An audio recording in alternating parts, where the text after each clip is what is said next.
नमस्कार। आज हम एक बहुत ही दिलचस्प सफ़र पर निकलने वाले हैं, मेक्सिको के सफ़र पर। हम देखेंगे कि कैसे हज़ारों साल पहले के महान साम्राज्यों से लेकर आज के एक आधुनिक देश तक मेक्सिको की कहानी ने क्या-क्या मोड़ लिए हैं। तो चलिए, साथ मिलकर इस शानदार इतिहास को समझते हैं। अच्छा, इस कहानी की शुरुआत एक ऐसी चीज़ से करते हैं जो शायद हम सबको पसंद है, चॉकलेट। ये जानकर हैरानी होगी कि चॉकलेट का जन्म स्थान असल में मेक्सिको ही है। जी हाँ, यहीं की प्राचीन सभ्यताओं ने दुनिया में सबसे पहले कोको बीन से एक ड्रिंक बनाया था।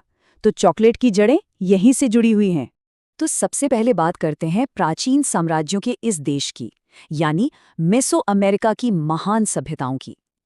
देखिए, मेक्सिको की कहानी असल में उन शानदार और बेहद उन्नत सभ्यताओं से शुरू होती है जो यूरोप के लोगों के आने से सदियों पहले इस जमीन पर फल फूल रही थी। अगर हम समय में पीछे जाएं तो देखते हैं कि यहाँ एक के बाद एक ताकतवर सभ्यताओं का दौर आया। सबसे पहले लगभग 1400 ईसा पूर्व में आए ओल्मेक, जिन्हें मदर सिविलाइजेशन या कह लीजिए इस इलाके की पहली बड़ी सभ्यता माना जाता है। फिर 250 ईस्वी के आसपास माया संस्कृति का विकास हुआ और फिर 1300 ईस्वी आते आते मध्य मेक्सिको में एज़टेक साम्राज्य का जबरदस्त उदय हुआ। और ये जो एज़टेक साम्राज्य था वो सच में बहुत शक्तिशाली था। जरा सोचिए, उनकी राजधानी थी टेनोच्टिटलान, एक ऐसा शहर जिसे एक झील के बीचों बीच एक द्वीप पर बनाया गया था। वो लोग कमाल के इंजीनियर, आर्किटेक्ट और कलाकार थे। उन्होंने अपनी सैन्य ताकत और एक ट्रिब्यूटरी सिस्टम के जरिए, मतलब दूसरे राज्यों से टैक्स वसूलकर, आज के मध्य मेक्सिको के एक बहुत बड़े हिस्से पर अपना दबदबा कायम कर लिया था। और फिर कहानी में एक बहुत बड़ा मोड़ आया। हम बात कर रहे हैं जीत और औपनिवेशिक शासन की, दो दुनियाओं के टकराव की। 16वीं सदी की शुरुआत में स्पेन से लोग यहाँ पहुंचे और इसके साथ ही दो बिल्कुल अलग दुनियाओं का आमना सामना हुआ। एक ऐसा टकराव जिसने इस जगह का भविष्य हमेशा हमेशा के लिए बदल दिया। और ये बदलाव कितने बड़े थे इसका अंदाजा इस बात से लगा सकते हैं। 1521 से पहले जो एज़टेक साम्राज्य था, वहाँ उनके अपने धर्म थे, अपनी भाषाएं थीं। लेकिन स्पेनिश कब्जे के बाद जो न्यू स्पेन बना, वहाँ सब कुछ बदल गया। कैथोलिक धर्म थोप दिया गया, स्पेनिश भाषा को लागू कर दिया गया और समाज में एक नस्ल पर आधारित कास्टा सिस्टम ले आया गया। संक्षेप में कहे तो जो एक आज़ाद साम्राज्य था, वो अब स्पेन का एक उपनिवेश बन चुका था। और ये कोई छोटी मोटी बात नहीं थी। स्पेन का ये शासन 300 से भी ज्यादा सालों तक चला, 3 सदियां। और इस लंबे अरसे में मेक्सिको स्पेन की सबसे अमीर कॉलोनियों में से एक बन गया, खासकर यहां से निकाली जाने वाली चांदी की वजह से। तो सवाल ये उठता है कि ये सारे संसाधन जैसे चांदी निकाले कैसे जाते थे। इसके लिए स्पेनिश लोगों ने कुछ सिस्टम बनाए जिन्हें एनकोमिएंडा और रेपार्टिमिएंटो कहा जाता था। सीधे शब्दों में कहें तो ये एक तरह से जबरदस्त मजदूरी करवाने की व्यवस्था थी, जिसके तहत वहां के मूल निवासियों से खदानों और खेतों में काम लिया जाता था।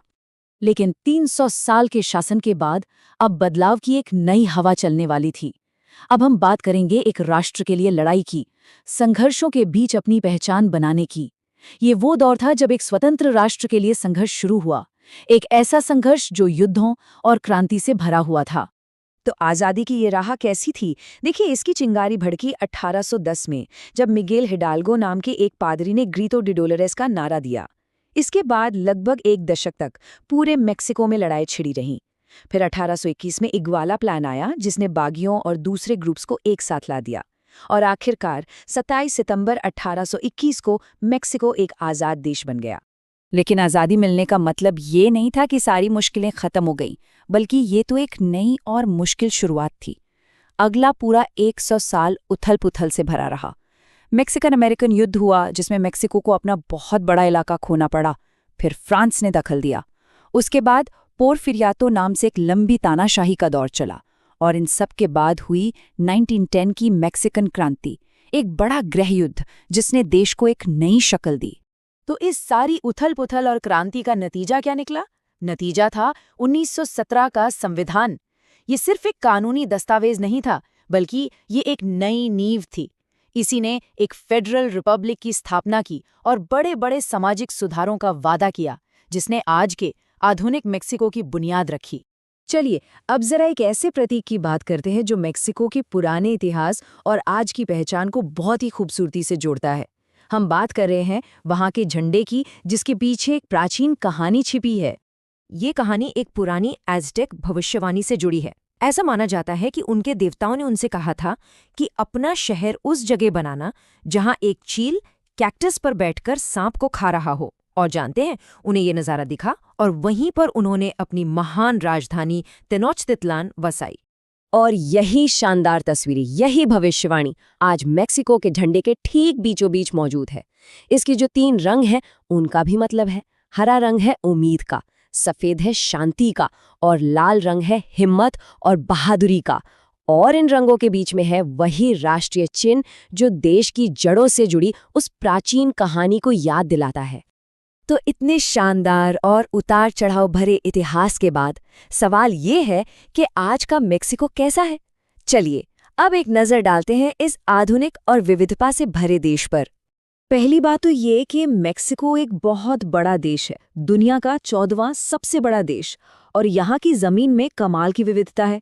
एक तरफ सूखे रेगिस्तान है तो दूसरी तरफ घने जंगल, ऊंचे ऊंचे पहाड़ भी हैं और हज़ारों मील लंबा खूबसूरत समुद्री किनारा भी। और इसकी राजधानी मेक्सिको सिटी तो दुनिया के सबसे बड़े और व्यस्त शहरों में से एक है। अब बात करते हैं यहाँ के लोगों की।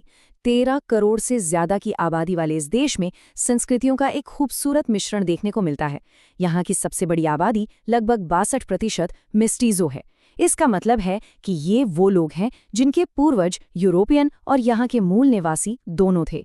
यही चीज़ मेक्सिको की संस्कृति को इतना अनूठा बनाती है। अगर हम धार्मिक आस्था की बात करें तो यहाँ रोमन कैथोलिक धर्म का गहरा प्रभाव है। आप देख सकते हैं कि लगभग 78% आबादी इसी धर्म को मानती है। हालांकि प्रोटेस्टेंट और ऐसे लोग जो किसी धर्म से नहीं जुड़े हैं, उनकी भी एक अच्छी खासी संख्या है। मेक्सिको की सांस्कृतिक देन भी बहुत बड़ी है। इसने दुनिया को कई मशहूर हस्तियां दी हैं। जैसे आर्ट की दुनिया में फ्रिडा काहलो और डिएगो रिवेरा का नाम कौन नहीं जानता। साहित्य में नोबेल पुरस्कार जीत चुके ऑक्टेवियो पाज हैं और आज के दौर में एक्ट्रेस सलमा हायक जैसे बड़े नाम भी यहीं से हैं। तो प्राचीन साम्राज्यों की महान विरासत से लेकर आज की एक आधुनिक ताकत बनने तक का ये सफर सच में कमाल का रहा है। मेक्सिको ने एक लंबा रास्ता तय किया है। अब सोचने वाली बात यह है कि इस देश की कहानी का अगला पन्ना क्या होगा?